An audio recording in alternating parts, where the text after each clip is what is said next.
Deixa eu te fazer uma pergunta. Qual é a primeira coisa que vem na tua cabeça quando tu pensa a respeito dos vikings? Bom, talvez tu diga algo a respeito dos barcos, dos saques, das guerras, talvez até dos elmos com chifres. Quem sabe tu pense até no Thor dos filmes da Marvel, que foi transformado em um super-herói nos últimos anos. Mas acontece que a visão dos vikings está bem suavizada na cultura popular atualmente, né? Eu acho que talvez só a série Vikings e aquele filme O Homem do Norte tentaram fazer algo mais próximo do que o povo escandinavo era de fato. Mas ainda assim tinha muitas falhas, tá? E por falar nessa série, tem algo que chamou a atenção de todo mundo, que era o ritual da Águia de Sangue. Essa prática ela é mencionada em algumas sagas e lendas nórdicas como uma forma de execução.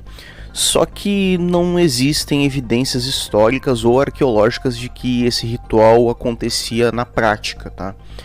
Mas, apesar disso, existe uma outra prática dos povos escandinavos que existiu de fato e a gente tem evidências materiais e documentais dela. E vale ressaltar que esse ritual é bem mais macabro, sombrio e violento do que a própria Águia de Sangue. E eu tô falando aqui de uma coisa que talvez vocês já saibam o que é os ritos fúnebres, aqueles de incendiar um navio. Mas aí tu pensa, ué, por que isso daí era mais violento? Tu vai entender já já, e é isso que a gente vai explicar no vídeo de hoje. E não se esqueça de se inscrever aqui no nosso canal no YouTube, seguir as nossas redes sociais e principalmente acompanhar o nosso site, o Cova Aberta. Sem mais delongas, vamos ao vídeo.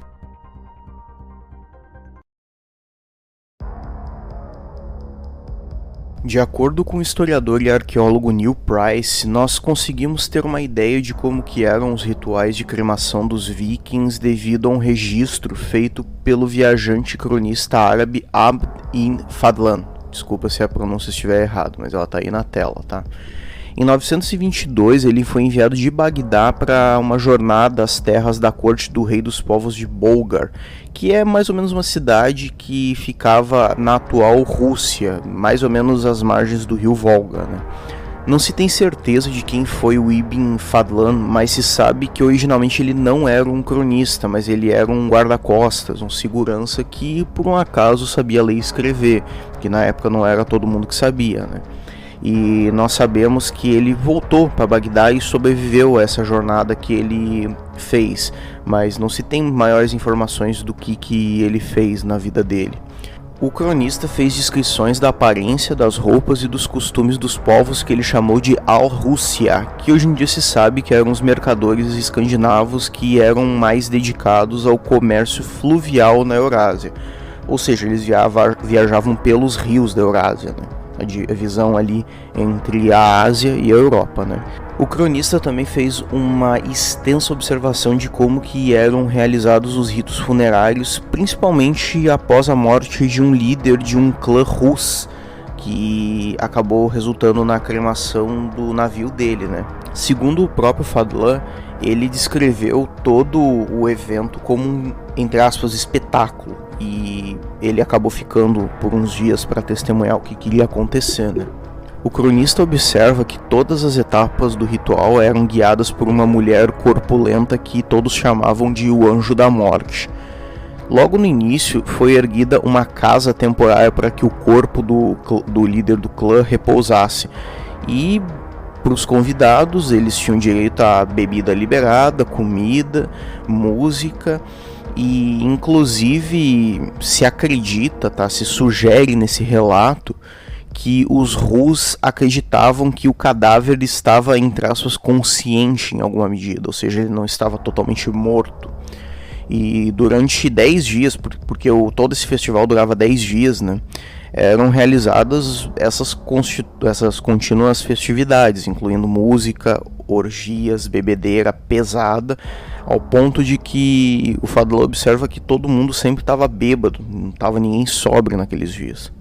Em dado momento, eram feitas roupas especiais para o morto que tinham adornos de ouro, de prata, e se presume que pelo menos 1/3 da sua fortuna era gasta só com isso. Outro terço da fortuna era usado justamente para comprar e fabricar bebida alcoólica para o festival, e somente o restante do terço da herança era guardado para os herdeiros, digamos assim. E agora que as coisas vão ficar um pouquinho mais intensas, então se preparem. No primeiro dia do festival, todos os escravos eram colocados em uma fileira e perguntadas pela mulher, pelo anjo da morte, quem se voluntariaria para ser imolado junto com o dono. No relato do Fadlan é dito que uma adolescente deu um passo à frente sem hesitar e logo em seguida ela foi vestida com joias, com roupas caras, coisas que ela nunca teria na vida dela normal, né, pelo fato de ser uma escrava.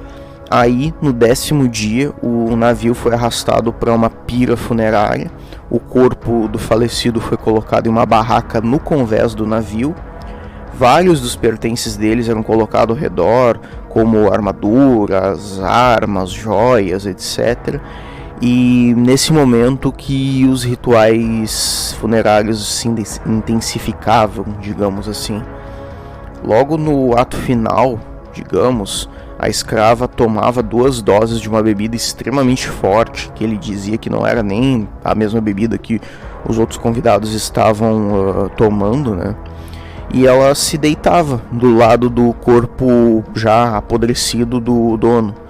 E no final das contas ela acabava sendo queimada junto. E antes disso, o máximo que ela podia, além de ter para amenizar essa dor, além dessa dose de bebida, era ser esfaqueada pelo anjo da morte. Mas enfim, a gente não pode dar muito detalhe aqui do que acontecia com a moça ao longo desses 10 dias de ritual, porque a gente sabe como o YouTube é, né?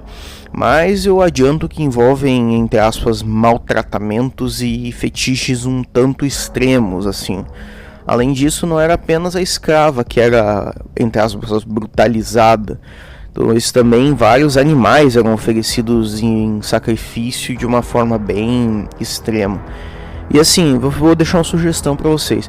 Caso tu tenha interesse em saber os detalhes do que acontecia com essa menina e com esses animais, entra lá na nossa matéria do Cova Aberta, que lá não tem esse tipo de censura, lá é liberado e a gente tá todos os detalhes do que aconteceu, beleza? É só pro YouTube não derrubar a gente mesmo, que a gente sabe como é, né?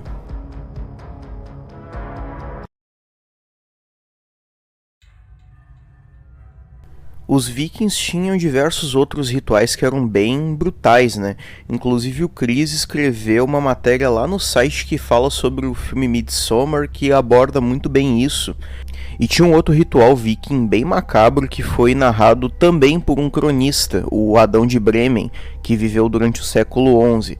E essa prática foi observada na cidade de Uppsala, que atualmente fica na região da Suécia, e consistia em um enforcamento generalizado em um bosque considerado sagrado.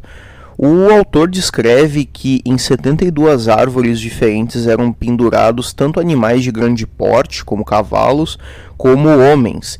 Ele observava que eles eram deixados para apodrecer no local, né?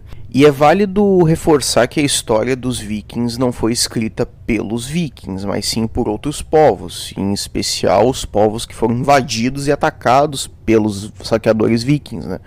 Portanto, se imagina a princípio que esse enforcamento de Uppsala pode ter sido um exagero do Adão de Bremen, só que tem tapeçarias e peças pictóricas encontradas em outras áreas da antiga Escandinávia, que essas sim foram feitas pelos vikings, que retratam cenas semelhantes descritas pelo medievalista.